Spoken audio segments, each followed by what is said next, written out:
ശ്രീനാരായണ ഗുരുദേവ തൃപ്പാദങ്ങളിൽ എൻ്റെ സാഷ്ടാംഗ പ്രണാമം. ശ്രീ മങ്ങാട് ബാലേന്ദ്രൻ സാറിൻ്റെ ഗുരുദേവ കഥാസാഗരം ഭാഗം 61 ജന്തുഹിംസ ചെയ്യരുത്. ഭാഗം 61 ജന്തുഹിംസ ചെയ്യരുത് ഇവിടെ ആരംഭിക്കുന്നു. തിരുവനന്തപുരത്ത് മണ്ണന്തല എന്നൊരു ദേശമുണ്ട്. അവിടെ ഒരു ഭദ്രകാളി ക്ഷേത്രമുണ്ടായിരുന്നു.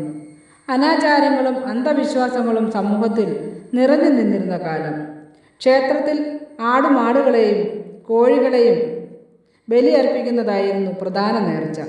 മദ്യവും മാംസവുമായിരുന്നു മറ്റു നിവേദ്യ വസ്തുക്കൾ. അതിനാൽ അവിടുത്തെ അന്തരീക്ഷത്തിനാകെ മദ്യത്തിൻ്റെയും മാംസത്തിൻ്റെയും ചോരയുടെയും മനം മടുപ്പിക്കുന്ന ഒരു ഗന്ധമാണുണ്ടായിരുന്നത്.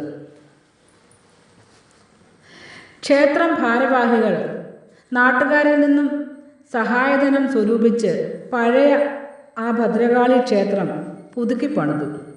മുഴുവനും തടി കൊണ്ടുള്ള അടിച്ചുകൂട്ട് പണികളാകയാൽ 4 കൊല്ലത്തോളം വേണ്ടി വന്നു ക്ഷേത്ര നിർമ്മാണം പൂർത്തിയാകുവാൻ. അവിടെ ഗുരുദേവനെ കൊണ്ട് പ്രതിഷ്ഠ നടത്തിക്കണമെന്നായിരുന്നു എല്ലാവരുടെയും ആഗ്രഹം. അതനുസരിച്ച് തെക്കേ വീട്ടിൽ ശങ്കു മുതലാളി, കുഞ്ഞുകൃഷ്ണൻ വാദ്യാർ, വേങ്ങശ്ശേരിൽ വേലായുധൻ മുതൽപേർ അരുവിപ്പുറത്തെത്തി ഗുരുദേവനെ കണ്ടു നമസ്കരിച്ച ശേഷം തങ്ങളുടെ ആഗ്രഹമറിയിച്ചു. അങ്ങനെ 1889 മാർച്ച് 5 പ്രതിഷ്ഠ നടത്തുവാൻ നിശ്ചയിച്ചു. ഗുരുദേവൻ പ്രതിഷ്ഠ നടത്തുവാൻ എത്തുമെന്നറിഞ്ഞതോടെ നാനാദേശങ്ങളിൽ നിന്നുമുള്ള ധാരാളം ജനങ്ങൾ അങ്ങ് മണ്ണന്തല ക്ഷേത്രത്തിലെത്തി. പക്ഷേ ഭാരവാഹികൾ നിശ്ചയിച്ചുറപ്പിച്ചു വെച്ചിരുന്ന പ്രതിഷ്ഠാ മുഹൂർത്തമായിട്ടും ഗുരുദേവൻ അവിടെ വന്നെത്തിയില്ല. കുറെ കഴിഞ്ഞപ്പോൾ പെട്ടെന്ന് ഗുരുദേവൻ പ്രത്യക്ഷപ്പെട്ടു ക്ഷേത്രത്തിനുള്ളിലേക്ക് കയറിപ്പോയി. അവിടെ ഉണ്ടായിരുന്ന ഭദ്രകാളിയുടെ പ്രതിഷ്ഠയ്ക്ക് പകരം പഞ്ചലോഹത്തിൽ നിർമ്മിച്ച വിദ്യാദേവതയുടെ വിഗ്രഹമാണ് പ്രതിഷ്ഠിക്കുവാൻ തീരുമാനിച്ചിരുന്നത്. ആ വിഗ്രഹം സൂക്ഷ്മമായി നിരീക്ഷിച്ചതിന് ശേഷം പ്രതിഷ്ഠ നടത്തുന്നതിനുള്ള അഷ്ടബന്ധം കൊണ്ടുവരാൻ ഗുരുദേവൻ കൽപ്പിച്ചു.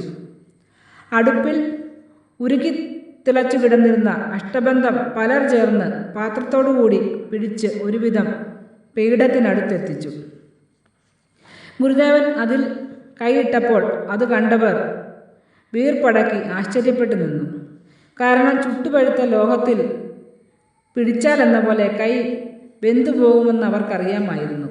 എന്നാൽ ഗുരുദേവൻ സാധാരണ പോലെ ആ അഷ്ടബന്ധം തൃക്കരങ്ങളാൽ കോരിയെടുത്ത് പീഠത്തിൽ തേച്ച് പിടിപ്പിച്ചു. എന്നിട്ട് വിഗ്രഹത്തിൽ സ്പർശിച്ചു. കുറച്ചു നേരത്തേക്ക് ധ്യാനത്തിൽ മുഴുകി നിന്നു.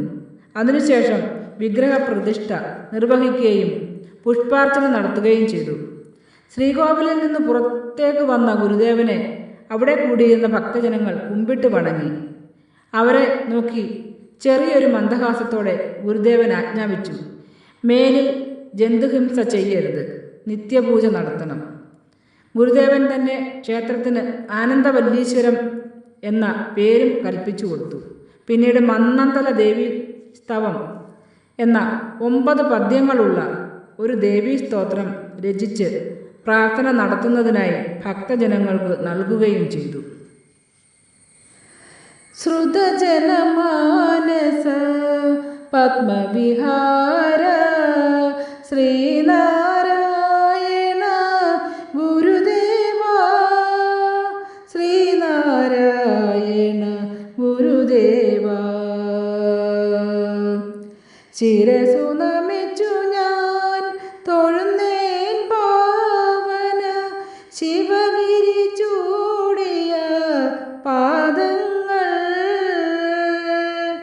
ശിവഗിരി ചൂടിയ പാദങ്ങൾ. ശ്രീ മങ്ങാട് ബാലേന്ദ്രൻ സാറിൻ്റെ ഗുരുദേവ കഥാസാഗരം ഭാഗം 61 ജന്തുഹിംസ ചെയ്യരുത് ഇവിടെ അവസാനിച്ചിരിക്കുന്നു. ഇതിൽ വന്നിട്ടുള്ള തെറ്റുകുറ്റങ്ങൾ സദയം ക്ഷമിക്കണമെന്ന് ഗുരുദേവ നാമത്തിൽ അറിയിക്കുന്നു. നന്ദി, നമസ്കാരം. ഗുരുധർമ്മം വിജയിക്കട്ടെ.